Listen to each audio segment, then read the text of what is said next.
What is up, guys? I'm Ryan from Iron Oath Fitness. Welcome to Take the Oath podcast. This is going to be my podcast where I'm going to have some guests. I'm going to talk about various topics myself, and we're going to cover an array of things. This is going to be a lot more, like unfiltered Ryan, right? You're going to really probably see who I am, my opinions, these kind of things. There's going to be no BS. That's the kind of vibe I'm going for here. So in this first episode, we're going to talk about some really basic things, but things that can immensely help you in your fitness and health journey. But first, what I want to do is I want to tell you why you should listen to me. And then I want you to make that opinion, inform that opinion of should you even listen to me? Should you take your time to choose me over other fitness influencers? Because there's a lot of voices out there. There's a lot of people saying a lot of things, right? Some are science-based communicators. Those are most of the people I follow. Some are non-science-based communicators, and they kind of go for that more quick fix mentality and some pseudoscience, meaning it's fake, right?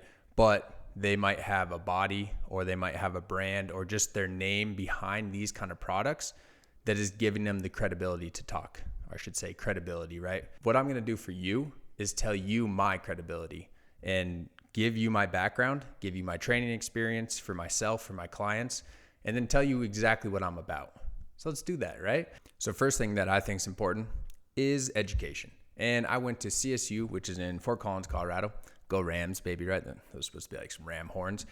And I studied sports medicine or health and exercise science. I got a bachelor's degree in that. And then I went on to do a toxicology master's program, also at CSU. I just didn't want to leave, right? And I also needed some more schooling, some more, credibility and GPA to do my next adventure, which was accidentally attend med school. So I got accepted into a medical school in Idaho, Boise, Idaho generally, and went there for 3 years.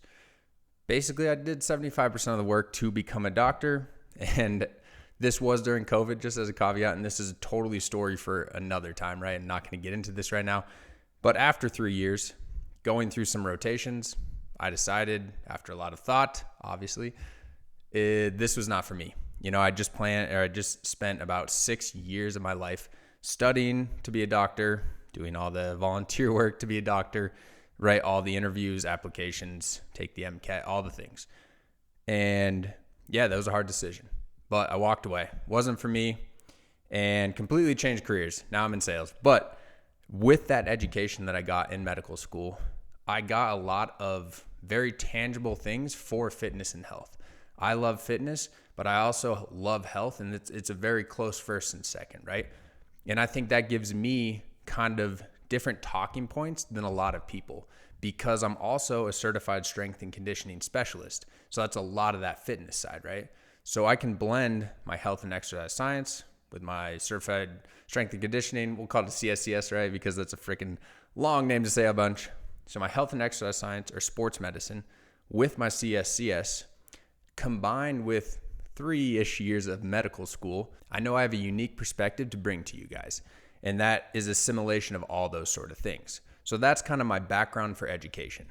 Now for training myself, right? Like I started training, high school strength training class. I took it like 2-3 times in a row and I was just kind of hooked. And trust me, I'm very aware that there's some fitness influencers out there that look insane, right? Like the Liver King. But he was also on $15,000 worth of drugs every single month and was lying to all his followers, all his fans, everything, right? Complete scam. So I'm here to tell you right now that I'm completely natural. I've never taken any sort of supplement that would be deemed illegal or anabolic or any sort of performance enhancing drug. I don't plan to in the future. So I'm coming to you. If that is your vibe, then we're going to do that together, right? That's how I've built my life. That's how I built all my muscle. And let's be honest, you might be looking at me like, yeah, duh, bro. Of course you're natural.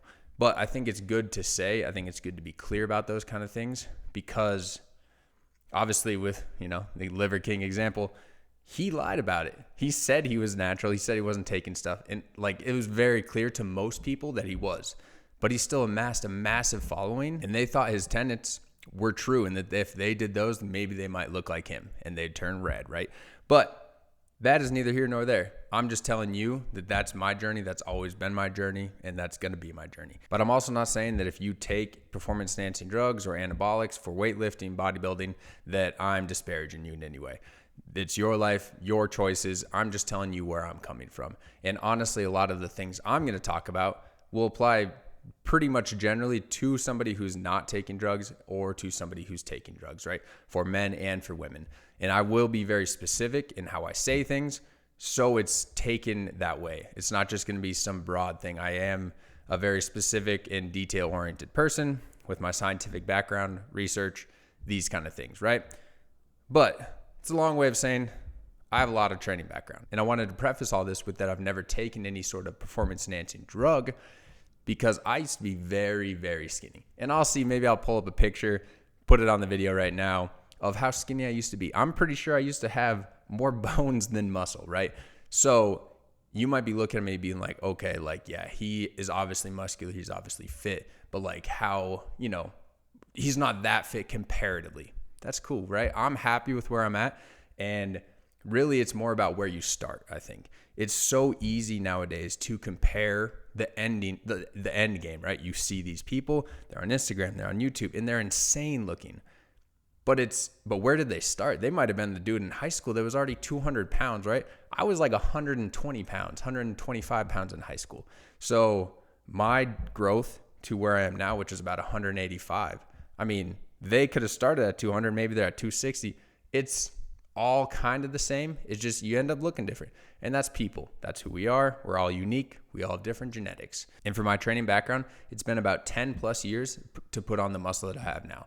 And I'd say, honestly, the past couple of years, it's been a very, very slow maintenance phase, right? Like maybe I'm putting on like a couple grams here and there.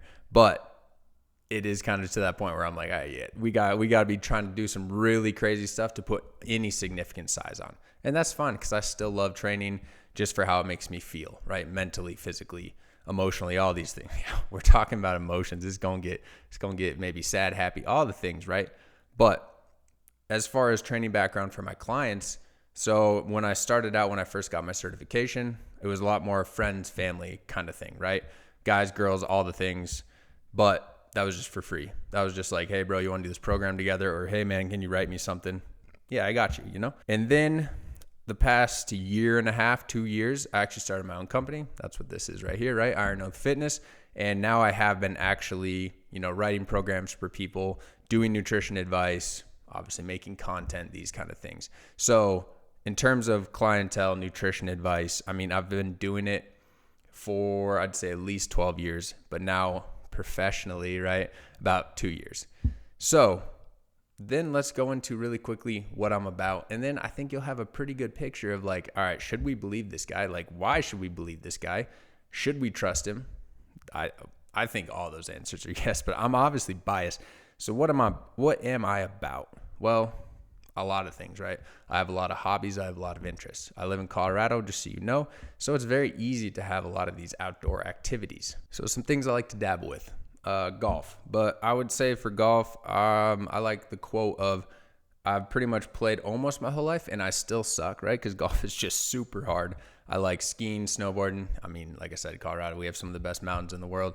Comment below if you think that's not the case and make a very compelling argument to why your state might have better mountains, because I don't know, bro. So yes, skiing, snowboarding. I like fly fishing, mountain biking, road biking. I've been getting into archery hunting, so bow hunting for elk here in Colorado. So obviously a lot of my activities, right? Camping, play guitar. I play some video games too. Like, I'm all across the board. So that's just to give you an idea of probably some topics that will randomly come up in my podcast, my videos, and just kind of give you a better picture of who I am and the real Ryan. And I also love Chipotle, like so much. So if you've watched some of my videos already, you know that that's already come up in the videos. So be ready for that. And if you love Qdoba, I don't know, Ben. I'm sorry. Sorry, not sorry, because Chipotle just is better. I don't care about the queso. None of that. So that's basically what I'm about. And I'm about fitness. I'm about health. And for me, fitness, yes, I first started chasing it because of why most people do, right? For a guy, I wanted to look a certain way. I was a super skinny kid. I wanted to be more muscular. It was simple. And then I started getting into more like sports, like pickup basketball, these kind of things. So I started chasing more like performance-oriented goals, but it was always about building as much muscle as I could while also being as lean as I could almost all the time, right? So that was for me. But now getting older, right? I'm 32. These goals have shifted a bit. And we're going to talk about that a little bit in this episode, because I think what a lot of people have a problem with is how to actually create change in fitness, create change in health, and not just any change, right? Because I think everybody can go and do some 30-day fad diet or some crazy workout boot camp, program for a month or two. No, we're talking about change that lasts. It's not temporary. This is like basically permanent physiologic change in your health and or fitness. And the beautiful thing about this, and I really want you to remember this, I really want to nail this point down, is that once you create the change, it is very easy, very, very, like look me in the eyes here, very easy to maintain these changes. And this is just off the top of my head, so don't quote this exact number, but in a recent research paper that I was listening to a podcast about, they basically talked about how many sets you need to do when you're like an advanced lifter to maintain muscle mass. So let's say I'm doing 20 sets a week, and I probably just made the math very hard for myself. So let's do 10 sets a week. You could do about a third of those sets to maintain muscle mass. You will literally lose no appreciable muscle mass. Strength is a totally different topic. But if you're like, hey man, I don't ever want to lose my bicep size, but like at a certain point, it's hard to still do 20 sets a week. You don't have to. You could literally go from 10 sets a week to about 2 to 3 sets a week and still maintain muscle mass. Like how long does 2 to 3 sets a week of biceps take? And this is also, if you think about it like holistically, right? If you just do like a back day, you're getting back biceps, right? So that's probably, and let's say you do 6 sets a week, you're maintaining all of the gains that you make. But, and this is the big but, right? And they don't lie. So getting to that point takes time, takes effort. There's no quick track unless you have freak genetics to get to that point of having as much muscle as you want and then just maintaining it, right? And that really does depend on how much muscle do you want to get. So we're going to talk about how to make these changes, whether or not you're starting, really skinny like I did and you want to get bigger. Maybe you're starting really weak and you want to get stronger. Maybe you're starting really, and let's just be honest, overweight and you want to get skinny, right? Wherever you're starting, you can make changes. It just depends on how aggressive you need to be because of how far out you might be from your goal. And I will be real, especially for the weight thing. The further you go in the wrong direction, being overweight, right? It is going to be harder. It's going to be monumentally harder to lose all that weight. And it's going to be very hard to lose it and keep it off. Because a lot of people lose weight. And they're like, hey, man, I lost 20 pounds. Like, frick yeah, man. 2 months, 3 months, whatever it took. And then I ate some cake. I started drinking beer again because I was rewarding myself, right? Or drinking pop. Went back to my old diet. It all came back instantly, like a couple weeks. And that's because our body, it wants to basically return to the physiologic state that it was most recently at. And we don't need to get too much into the science right now, but your body will adapt at a certain point. And so for me, right, I sit around 180 pounds. It's very, like if I put on weight, which I have in the past, like 195, purposefully, right? This is me trying to put on massive muscle or strength. It is so hard. And yes, I am lucky. I'll be honest, right? I got a pretty fast metabolism, right? Thank you, parents. And thank you, random genetics that cause metabolism. But when I get to that weight, I have to put in so much effort, so much eating. And I'm sorry, I'm not trying to make like anybody jealous out there, but I'm just being real that I have to put in so much effort and so much nutritional, literally money. I have to buy so much food to eat to maintain at that weight because my body has been at 180, 185 pounds for like 4 or 5 years. So it wants to come back to that. Now it's the same thing if you're if you're overweight. Your body's been there, depending on how long you've been there, it's going to want to go back there. So how do you create lasting change in weight? How do you create lasting change in fitness? Well, let's get into that. We're going to first talk about fitness because that's just like a little more important to me. The diet obviously is probably more important to some people, but we're going to start with fitness because it's my podcast. So fitness, how do you create changes in it? Well, depending on where you're at, I think you need to start with, and this is, a basic question, but you really need to sit here, and I want you to literally pause this if you haven't thought about this, or if you are in the stages of change model. I'll put them up on screen, but if you're in the pre-contemplation stage, you need to find this out. You need to answer this question. And that question is, what is your why? Literally pause. Figure out why you want to create change in fitness. Is it because you want to put more muscle on? Is it because you want more girls if you're a guy? That's not how that works. I'm just being honest, boys. That girls really don't care to a certain point how much muscle you have. Do you want to look cooler at the gym to other guys? Now that is a thing, right? And it's we respect each other. Damn, bro, sick veins, sick delts, those kind of things. Do you want to perform better at your job? Maybe you have a physical labor job. You could work out in the gym. You could feel better at your job. You could feel better when you go home. Are you a dad? Do you want to pick up basketball with your kid and not get owned, right? Maybe your kid's a high school superstar and you want to at least hang a little bit. He's dunking on you right now. Maybe you want to get a couple blocks in there. Do you want to maybe you're older. Maybe you want to be that grandpa that can still take his grandkids golfing. Take them, fly fishing. Take them hiking. Hike a 14er, right? We're in Colorado. We got a lot of 14ers out here. I don't know if you do, but you need to find your why.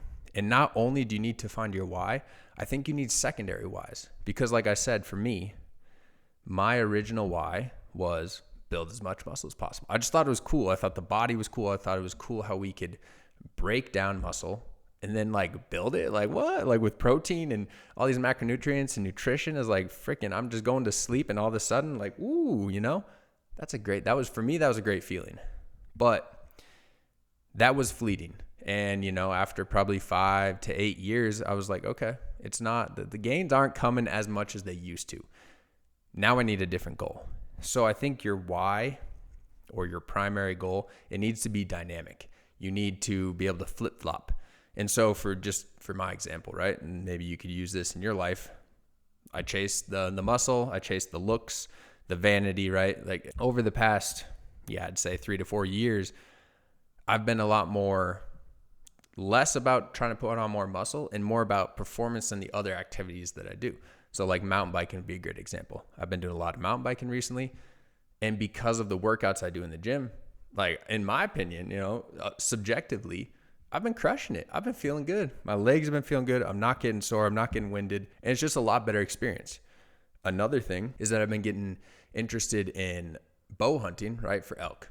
And if you guys don't know anything about bow hunting, for elk specifically, at least in Colorado, they like to chill at high elevations. You need to be able to hike, not on a trail necessarily. You just go basically walk up the mountain, right, in September, and you're chasing these bull elk that are bugling. It sounds crazy. Maybe if you don't know what it sounds like, definitely look it up because they sound like freaking dinosaurs. It's really cool. But for that, you need a level of fitness. You need a level of mental, hardness, all these resiliency, and I can build all those things also in the gym. And so for me, that is going to be my goal for the next probably, 20 years is I always want to enter September physically fit, mentally fit, all the things. I need everything to be dialed because it's 1 month of the year. That's all you get. So that's how my goals have shifted a little bit, just for an example. So really to start making change, you need a compelling reason. Because it's so easy to want something and just have it be baseless. Be of course, everybody, let's be honest, maybe this is going to sound crazy. And maybe this might be a little rude, but here we are. I would be willing to bet that if you are overweight or whoever is overweight, you would not be, you don't want to be that. No one specifically chooses to be overweight. I would have a very hard time believing that because there's just no science, no data, and just societally, there's nothing to benefit from that necessarily, right? Especially, societally, we're changing a little bit, whatever. But in terms of the hard data of health and how you feel, longevity, just even your self-esteem, nothing is better when you're overweight, right? I'm just being real. So Everyone wants to, if you are that, or if you're super skinny and you're a guy mainly, right? You want more muscle because as a society, usually those things are respected a little bit more or they're held to a higher degree. So I don't think it's crazy to say that everybody wants to be generally fit. If you can just choose it, right? You don't have to put in the work. But that's the thing. You got to put in the work. And that's where it's hard. It's hard for people to do that. So you got to find a way more compelling reason than just I want to, or I want to look a certain way, at least for most people. Some people, you can carry that, right? And you can make that last. But choose your why. Choose a primary goal, but then have dynamic secondary goals, right? That you can kind of trade in and out for seasons of your life. So, bulking is an example, right? Bulking, cutting, that whole thing of fitness. You can't just be like bulking all the time because you're not going to look very sick. You're going to look in the mirror in summer, maybe you're going like paddleboarding or whatever, and you're like, dude, I look like I don't even lift. People don't even think you lift.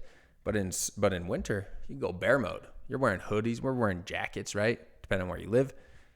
And you can bulk. So that could be kind of like a different dynamic goal that you're shifting, that you're focusing on. It keeps things fresh, right? Because if you're always just doing the same thing, you're eventually going to get there. And then you're going to have like almost, some, not depression, but like you're like a little sad, like, okay, I made it to this goal. You need to be able to adapt quickly, or it'll be very easy to stop going to the gym or to stop eating a certain way, which is what we will talk about now.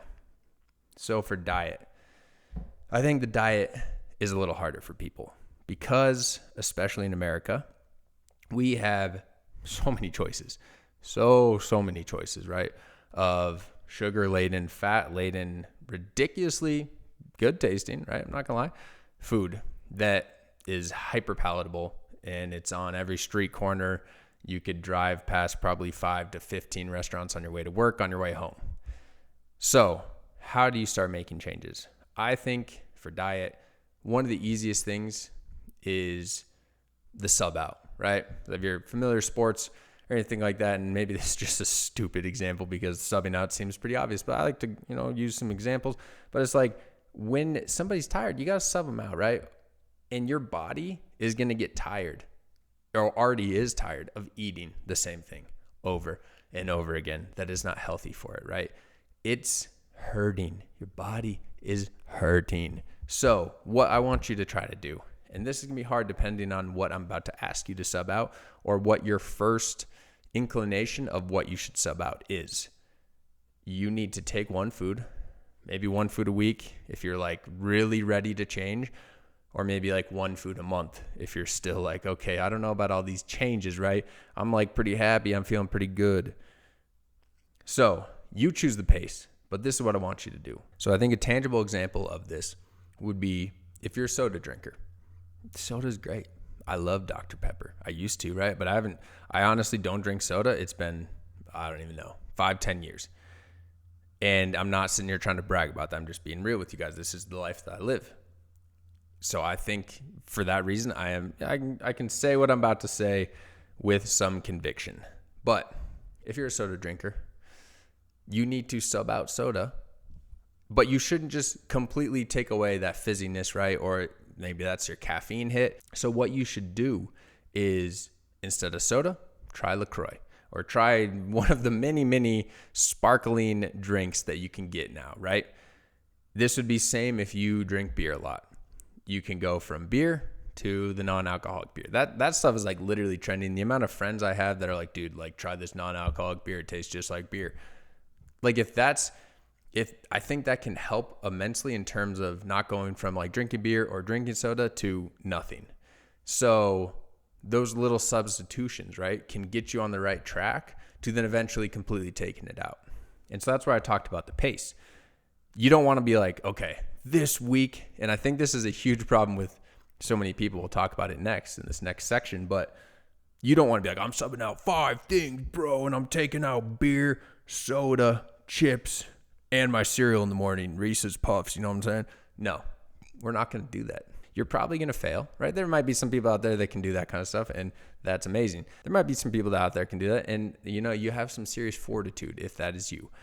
But for most people, they will fail, and I think it's a kind of a human mentality thing of once we fail a goal like that, we set out this aggressive goal, we're going to change our life, we're going to change our diet, and then we fail. It's kind of like so easy to just keep failing. You're like, well, I can't do it, man.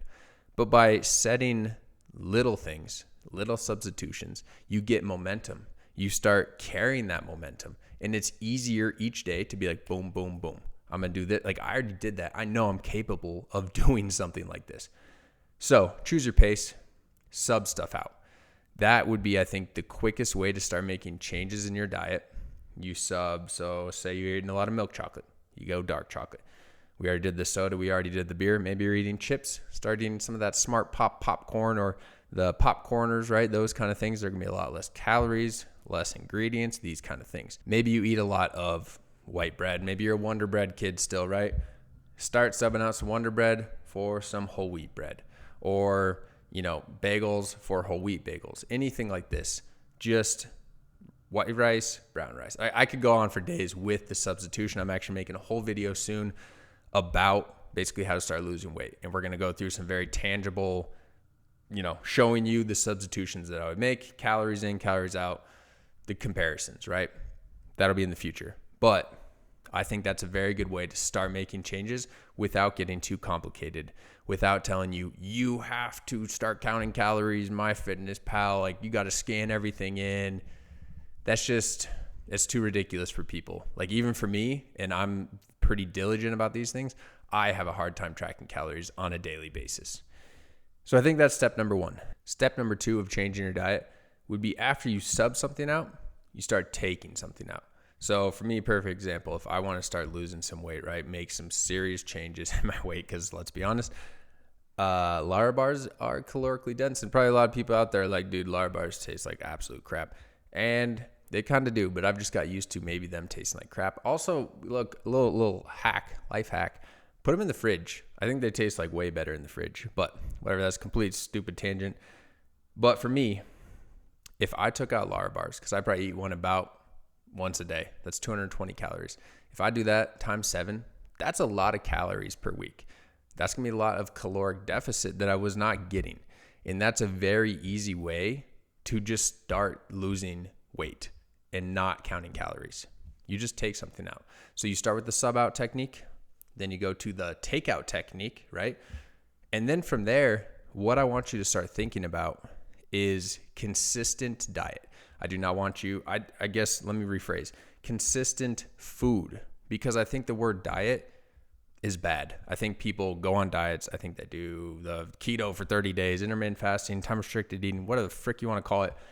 They do it for 30 days. They do it for 60 days. They lose a bunch of weight. And then, like we talked about, they're like, I accomplished it, bro. Like, I did it for 60 days. I lost 45 pounds, right? Or whatever it is. And then it's over. And what do?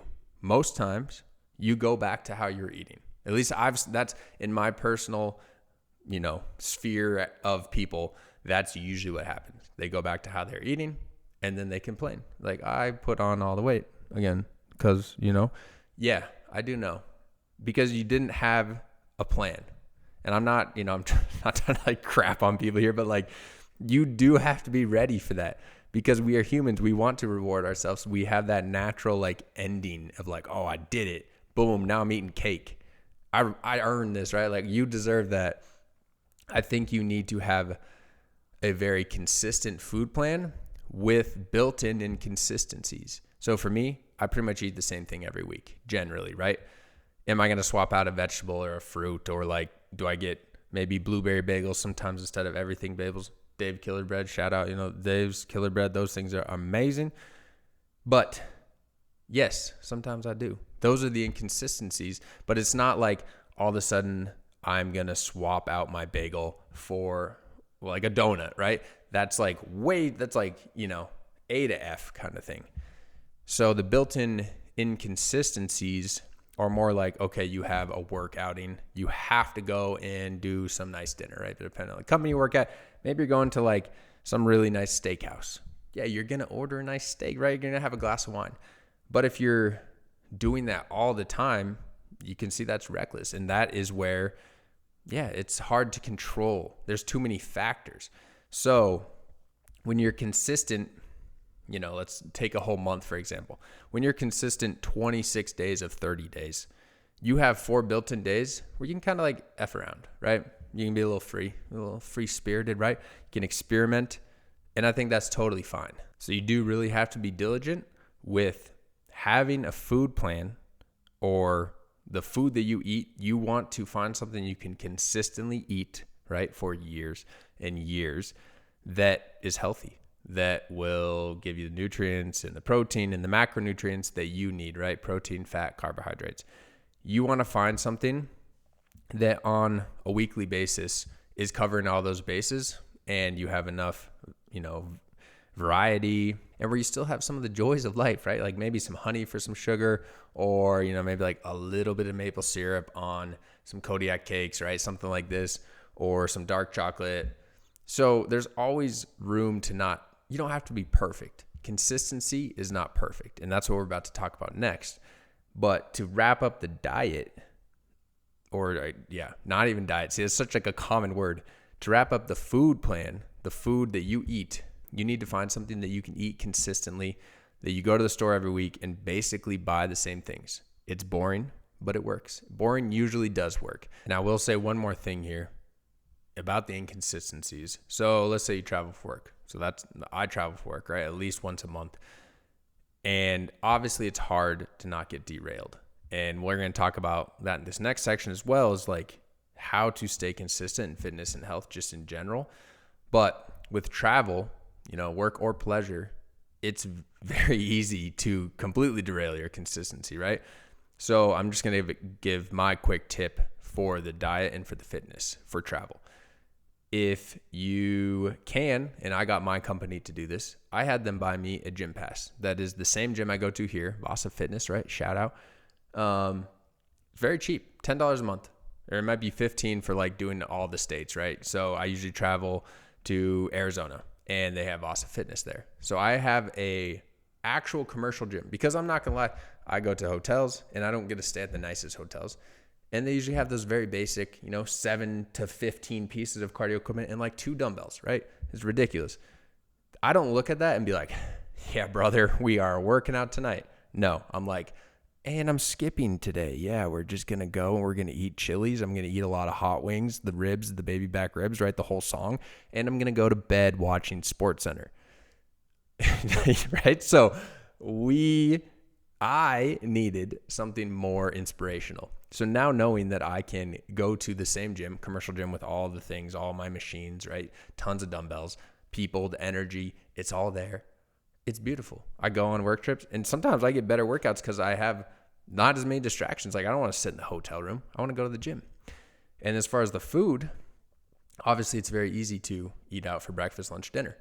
So what my coworker and I, who travel together a lot, what we do is right when we get there, we go to the grocery store. And I basically buy the same things that I buy when I'm here.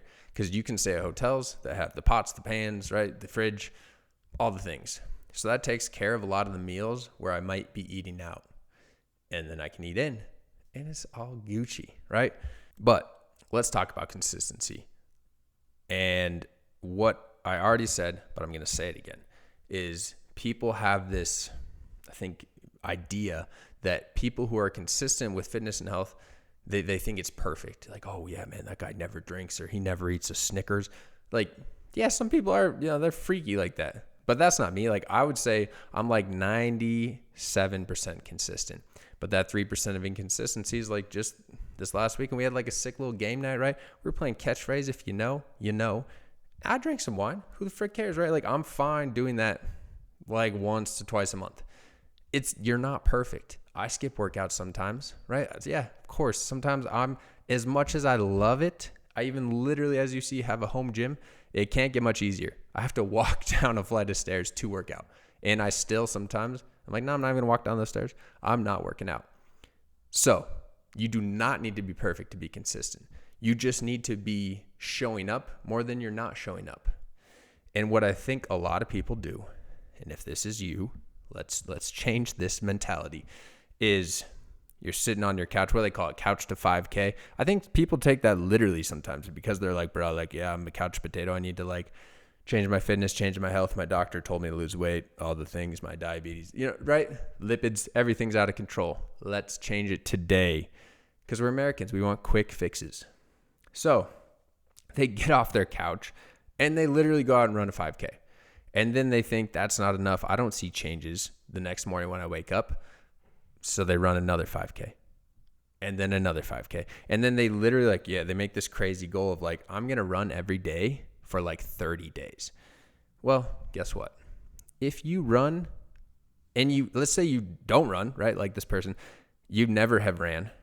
And then you run 3 point whatever miles a day for that many days. I bet day 7, day 10, maybe less than that, you will hurt yourself somehow, or you will be so sore that you will not be able to run the next day. And then there's that failure point. You think, oh, I failed my goal. Now I can't do it, because probably also if you did it yourself, you physically can't do it. So it doesn't even matter that mentally you're drained or that you feel like a failure because this insane goal you set for yourself has not been achieved. Whatever the case, I think a lot of people do that. They go from 0 to 100 or 0 to 1,000 with their diet and their fitness. They go from eating brownies, cookies, drinking beer, soda, all the things, right? Waking up, you're eating Reese's Puffs with milk, which is an insane combination. God bless America. You go from that to eating I'm going to cut out sugar completely for 60 days. It's dude, your body's going to go in shock. So I really think it's the small steps. It's the momentum that you can create with small things. So even if you're not working out at all, I don't want you to be hey, let's go work out 5 days this week. No, try to work out one day. And once you get that one day, maybe it's on Tuesday, you still got Wednesday, Thursday, Friday, Saturday, Sunday. And if you're feeling it, which you should, because after completing one workout, you're dude, I feel good. Then hit it on Thursday. Take a day off. That's 2 days a week. The next week, you'll be that much more likely to go again versus if you went 5 days in 1 week, you're going to be insanely sore. You're probably going to hate yourself and you probably won't want to go back to the gym again. And then it's so easy to not go back to the gym again, right? Because there's almost a negative reinforcement of how you feel, of how sore you are, all the things. So we want to create momentum and we want to create positive reinforcement with our choices, right? And I think a lot of that comes down to just what I know about human motivation and what you probably know about yourself is small little wins. Oh, I did this. Boom, dude. Check that off. Set an actual goal. I'm a huge proponent of self-fulfilling prophecy, meaning if you say something or write it down or you tell people, it is literally more likely to happen. So if you have a whiteboard on your fridge, which I definitely don't, who would do that? That's lame. But if you did, write your goal. Work out twice this week. Put a little circle on the left side of it or on the right side if, I don't know if you're English or something, I don't know. And you can check it off, right? Or you draw a line through it. That feels freaking good. We love that as humans, right? We love doing those things. We love checking off. We got the list. We got the grocery list. I got vegetable. Yeah, broccoli. Cross that off, right? It's a similar vibe. So I think that is one huge thing with consistency is you need to develop momentum. And you can't develop too much momentum too quick. It's kind of like that one song. I don't know who it's by, but it was in Guitar Hero, so that's how I know it's a slow ride, right? It's a slow ride. Take it easy. Because all this stuff, if you want it to, right, the whole point of this episode is to make changes that last, to make changes that are permanent, to make changes to where you get to a point where you're just I can chill basically. I can, work out lightly and still maintain all the things I have. Or I can run twice a week and we're chilling, right? I have a level of fitness that is easily maintained. To get there though, it is a slow ride. It's not easy. I hope there's more people out there that are telling you what I'm telling you, which is there's really not a quick fix. And there shouldn't be, because if there was a quick fix for fitness and health, right?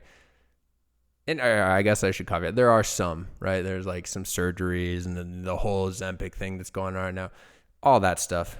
But in my opinion, what you gain from a fitness journey or from a health journey, especially creating serious changes of you see those transformations. I was 200 to 300 pounds. Now I'm 180 pounds, the before and after. You see the person, you see what they lost, their weight wise, or maybe how much muscle they put on. But there's never a picture of the brain or of, what happened to their job or what happened to their relationship, to their marriage, to their friendships. And maybe this sounds kind of cheesy, but like literally, I guarantee if you could take pictures of all those things, it'd be way more motivational and moving than just seeing how much weight people lose. Because going through a fitness journey, you learn things about yourself. You learn how to be hard. You learn, not like that, like you learn how to be hardened, right? In the mind, let's be honest, keep this PG. You learn how to, overcome obstacles, overcome diversity, right? Like you're gonna run into things and it's not gonna work. And you're gonna have to solve that challenge, solve that problem. You're gonna go through spells where you don't want to do anything. You don't want to work out. You don't want to eat healthy. And when you do still do those two things, you prove to yourself that you're capable of more. And I just think there's so many side effects that are positive from fitness and health that a lot of people I think they underappreciate. Because for me, fitness literally, and also my diet, literally affects pretty much every single component of my life. I can tell I don't sleep as good, right? I wear the Whoop. I know I don't sleep as good when I eat like crap. I know I don't sleep as good when I drink. When I don't get enough outdoor activity or outdoor time, I don't sleep as good. When I don't sleep as good, the day is foiled, right? I am like I need my sleep. I'm a baby when it comes to sleep. Like boom, if I don't get it, we better watch out. And also I know that when I am not working out as much, I literally become less confident. My self-esteem and just confidence in general for like working, right? I'm in sales. You have to have a certain, bravado, I guess, or like confidence when you're speaking about products. And literally being fit or like knowing that I'm looking, in my opinion, good or strong, and I wear my little polo, right, for work, I feel that much more confident. And that exude, like people can feel that, right? When you hear people say, like, oh yeah, they entered the room and like you can feel their presence, you can feel that too when you have these, like kind of backlog of like, hey, I've overcome this, I've overcome that. People said I couldn't change.